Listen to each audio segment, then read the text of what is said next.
147 primary health care, 14 clinics for women and children under construction in Zamfara State. Zamfara State House of Assembly has extended the tenure of local government caretaker committees by another 3 months. Electricity tariff increase takes effect September 1st. On business, BUA Group to build 200,000 BPD refinery and petrochemical plant. And on the international scene, Saudi Arabia releases Zamfara indigene accused of drug trafficking. Hello and welcome to Svtv News. I am Musa Joy Onyola. Zamfara State Governor Dr. Bello Matawale Marado has said his administration has embarked upon construction of 147 primary health care centers across the 147 wards of the 14 local government councils of the state. Governor Matawale made the pronouncement on Tuesday while commissioning the office headquarters of the Zamfara State Contributory Healthcare Management Agency in Gusau, the state capital. The governor said his administration has made a modest effort in the sector, which include the supply of 33 ambulances to healthcare facilities across the state and construction of new women and children clinics in all the 14 local government areas of the state. He said the state government is currently constructing 147 primary health care centers across the rural areas of the state, which is in line with the constitutional responsibilities shouldered on him as the governor of the state in ensuring easy access to health services for the good people of Zamfara State. Zamfara State Governor Dr. Bello Matawale Marado has promised to open more rural access roads in order to frustrate control of bushes and other hideouts by bandits and provide unhindered access to the security to fight all criminal elements throughout the state. The governor stated this when he flagged off the construction of Sankalawa Rural Road, which is to be constructed by the State Rural Access and Marketing Project, an agency established by the Matawale Marado administration aimed at boosting the economic well-being of rural dwellers, which is also in fulfillment of the campaign promise made to the rural dwellers by the governor. Governor Matawale explained that the rural roads will especially allow smooth transportation of agricultural produce, enhance inter-community relations, and boost rural commercial activities. The quest for a new Zamfara state will then be accomplished with a new lease of life for the rural communities through building the much-needed infrastructure. He saw the construction of the long-awaited Damarike Kanoma Road with a spur to Ruandorua and the construction of Gidangoga Maradun and Dosara Maradu roads have since commenced, while the state government is also executing Madanrua Bore Road, and inshallah the Safe and Kuzohai Alaji and Wari Road will be constructed. He assured the readiness of his administration to continue to meet its obligations in the prompt and timely payment of counterpart funds for all projects undertaken in conjunction with the development partners and other relevant bodies, such as the World Bank, for schemes of the rural access and agricultural marketing to be fulfilled. The state governor, Dr. Bello Matawale Marado, has commissioned the headquarters of the State Contributory Healthcare Management Agency and also flagged off of enrollment programs, dissemination of operational guidelines, and benefit package for the use of people in the state.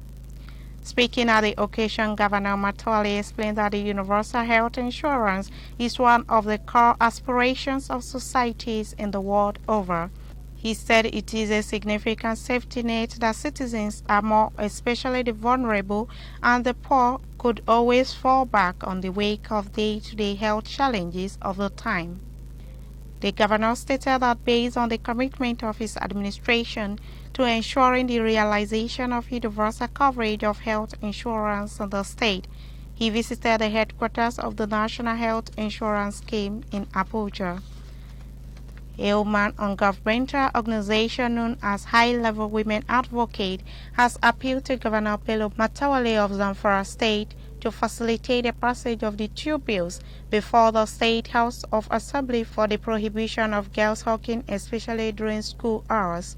The group also urged the governor to facilitate the other supporting bill seeking for 30% inclusion of women in education decision-making for the purpose of promoting women folks in the state. The state chairperson of the organization, Hajia Mariam Mohammed, made a call during a courtesy call on the governor at the government house, Gusau. She said her organization was at the government house to express support for the Governor Bello's effort in upgrading the state education sector to a satisfactory standard. The Zamfara State House of Assembly had in its plenary yesterday extended the tenure of local government caretaker committees by another 3 months. This followed an executive request sent to the House and read at the floor of the chamber by the Speaker Alhaji Nasru Mazuma Garia, which was signed by the Secretary to the State Government Alhaji Bello Balamaru. In the letter, the Secretary to the State Government was quoted as saying that the tenure extension became imperative in view of the fact that the State Independent Electoral Commission has not concluded plans for the local government council's elections, hence the need for the tenure extension by the House, which is in line with the provision of Section 18, subsection 4 of the Zamfara State Local Government Law 2012. The Speaker later directed Deputy House Leader Alhaji Nasru Bello Lawal Bungudu to move the motion before the House for Local Government Caretaker Committee's extension and was seconded by the Deputy Chief Whip Alhaji Ibrahim Mohammed Telabukuyu. The 16th Nigerian Governors Forum teleconference meeting is scheduled for Wednesday, 2nd September 2020. The governors will be discussing the COVID-19 flag off and distribution of palliatives, which has been ongoing in geopolitical regional basis, the Basic Health Care Provision Fund, which approval has been secured, and then get an update on 100 million naira World Bank support. A 1 billion naira federal government COVID-19 support to 36 states, which has also been finalized, will make it to the governor's discussion table, just as a report on the Executive Order 10 will be given by the Vice Chairman of the Forum and Governor of Sokoto State, Alhaji Aminu Waziri Tambuwal. An award on white polio, which was given to the NGF during the weekend by the Rotary International Polio Certification, will feature according to the invitation that was issued to governors by the Director General of the NGF, Mr. Ashishana Bayo. In a surprise move, the Nigeria Electricity Regulatory Commission has approved an increase in electricity tariff with effect from September 1st, 2020. This comes 3 months after the tariff hike implementation slate for July 1st was halted by the National Assembly, which prevailed on the distribution companies to shelve the date to the first quarter of 2024 due to the current economic challenges in Nigeria. But a NERC document sent by the Punch on Tuesday showed that electricity customers, except those receiving less than 12 hours of supply, would have to pay more for electricity starting from September 1st, 2020. According to the document, the new tariff is based on the hours of electricity supply available to the customers. Customers are categorized into maximum demand and non-maximum demand customers, as against the previous categories of residential, commercial, and industrial customers, with different bands depending on the level of supply. The Nigerian Labour Congress (NLC) has urged the Nigerian Electricity Regulatory Commission to take a decisive action on the plan by the DISCOs to hike electricity tariff in the country. Mr. Ayuba Waba, the NLC president, on Tuesday in Abuja made a call in a statement titled "Increasing Electricity Tariff by Abuja Discos, a taunting of the will of the Nigerian people gone too far." Mr. Waba said the organized labor would mobilize Nigerian workers to resist the increase in electricity tariff by the Abuja Electricity Distribution Company effective from September 1st. Mr. Waba said the NLC condemned the deaf and dumb posture of the state electricity regulators. He stated that the Nigerian Labour Congress seriously frowns at, completely condemns and totally rejects any plan to inflict further pains on Nigerians at this very time of great economic distress. Two police personnel attached to the former Edo State Governor Adams Oshomole died after a trailer rammed into his convoy on Tuesday afternoon. The former governor of Edo State described the accident as an assassination attempt on his life. The gravity of the accident and the fatalities involved led the party to suspend further campaign, according to a statement issued after the accident. A statement by Victor Oshoke, senior media aide office of Comrade Adams Oshomole, explained that the former labor union leader was on his way to a rally. Some minutes after 12 p.m. on Tuesday, September 1, 2020, there was a motor accident involving the convoy of Comrade Adams Oshomole along Benin-Lagos bypass before Oluku Junction. The convoy was headed to Sing community in Ovia, southwest local government area of Edo State, where Comrade Adams Oshomole was expected to appear at a campaign rally. Ekiti State Governor Dr. Kayode Fayemi has revealed the Commissioner for Health, Dr. Mojisola Yahaya Kolade, and his counterpart in the Environment, Benga, of their appointment. Governor Fayemi appointed 8 new members screened by the Fumini Afunye-led House of Assembly in a major cabinet reshuffle on Monday. Governor Fayemi also approved the demotion of 4 commissioners and reassigned them new portfolios as special advisors, while swearing in the 8 newly appointed commissioners and 7 special advisors at a conference hall of the governor's office, Ado-Ekiti. The governor said cabinet shake-up is to create a new energy for continued efficient and effective service delivery. He admonished them to avoid any form of distraction in the discharge of their duties, urging the new appointees to see their new public service role as avenue to serve and not opportunity to enrich themselves. The Chief of Army Staff, Lieutenant General Tukur Buratai, has presented a new 3-bedroom house to the 85-year-old retired warrant officer Paul Ojo, who was evicted from his home by the Kaduna State government. The news agency of Nigeria reported that Ojo was evicted from his former residence at Kabbalah Coast in Kaduna on August 17th. Buratai was represented by the General Officer Commanding 1 Division Nigeria Army Kaduna, Major General Usman Mohammed, said on Tuesday that he was moved by the unfortunate circumstances that led to Ojo's eviction. The Chief of Army Staff said he was emotionally touched by the plight of the retired soldier and consequently directed that an alternative permanent accommodation be secured for him and his family. General Buratai explained that pursuant to this, they were able to secure a more befitting house at number 26 Yekowa Street, Angua Galadima, Kaduna. The Sheikh of Borno, Alhaji Galadima Kanem, has lamented that 13 district heads and several World Health Bulamas have been killed in his emirate at the peak of the ongoing crisis by the Boko Haram terrorist group. The monarch made the disclosure in Maiduguri during a courtesy visit by a delegation of the Senate Committee on Special Duties, led by Senator Abubakar Yusuf, who were in Borno State to assess the performance of the Northeast Development Commission. El-Kanem lamented that a decade-old crisis had also displaced thousands of people who were now taking refuge in displaced persons camps across the state. He claimed that a crisis started in the state in July 2009 following a disagreement between the Izala and Yusufiya Islamic sect.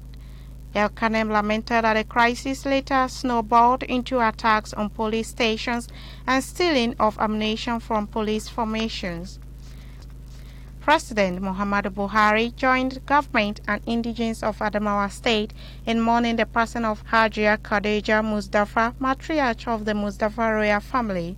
The president sends condolences to the Lamido of Adamawa State, His Royal Highness Muhammadu Barikindo Aliu Mustafa, the entire Emirate Council, and the former Vice President Atiku Abubakar, who lost a mother-in-law, believing Hajia Khadija's investment of love and kindness will also be remembered and appreciated. As wife of the late Lamido Dr. Aliu Mustafa, President Buhari notes with sympathy that Hajia's large-heartedness and accommodating spirit created a home for everyone without discrimination, and her dedication to her husband left a legacy of loyalty and service. The President prays that the Almighty God will receive the soul of the departed and comfort her loved ones. We'll be right back after this short commercial break. Stay tuned.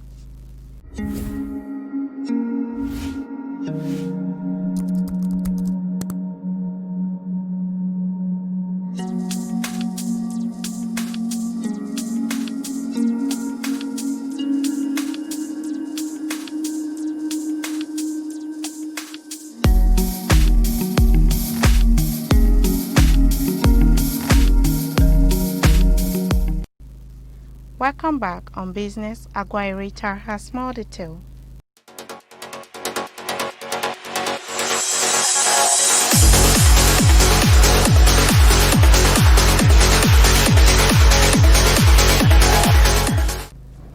Welcome to Svtv Business Update. BUA Group, one of Africa's leading food, mining and infrastructure, has signed an agreement with Aziz of France for the supply of process technology for its upcoming 10 million tonnes per annum mega refinery and petrochemical facility to be sited in Akwa Ibom, Nigeria. The multi-billion-dollar integrated 200,000 BPD refinery and petrochemical plant aims at producing aero-V fuels and polypropylene for the domestic and regional market.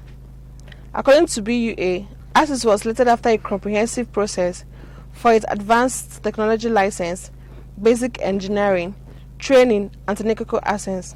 The landmark agreement was signed between the chairman of BUA Group, Abdul Samad Rabiu, and the CEO of Azan, Jane Sentek, in a ceremony presided over by France Minister Delegate for Foreign Trade and Economic Attractiveness, Frank Rista. And that's Lansana Voice Business Update. I'm Aguirre. And on the international scene, an indigene of Zamfara State, Malam Ibrahim, who was arrested and detained for 3 years by Saudi Arabian government, has been released. Receiving the detainee in Government House on Tuesday, Governor Bello Matawalle Marado commended the Saudi Arabia government for keeping its promise. Governor Matawalle said he was in Saudi Arabia several times to beg the Saudi government to release the victim, who he said was wrongly arrested for drug trafficking. The governor commended the federal government, Saudi Arabian embassy, as well as Special Advisor in Diaspora Abike Dabiri for their effort in ensuring Ibrahim's release. Speaking with newsmen, Ibrahim commended the effort of the governor, who played a key role in his release. Meanwhile, Ibrahim has been appointed as Special Advisor Assistant to Governor Bello Matawalle Marado. That has been the news from Standard Voice Television. To end the news, a quick look at the major headlines. 147 primary health care, 14 clinics for women and children under construction in Zamfara State. Zamfara State House of Assembly has extended the tenure of local government caretaker committees by another 3 months. Electricity tariff increase takes effect September 1st. On business, BUA Group to build 200,000 BPD refinery and petrochemical plant.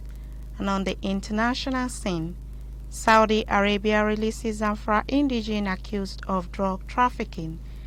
That's the news on behalf of the production crew and head of News and Current Affairs Department, Alhaji Ibrahim Garabatino. I still remain Musa Joy Unyoda. Stay tuned.